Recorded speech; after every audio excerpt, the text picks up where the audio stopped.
شهر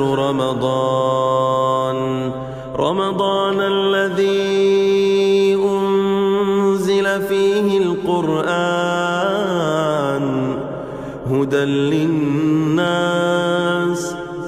للناس وبينات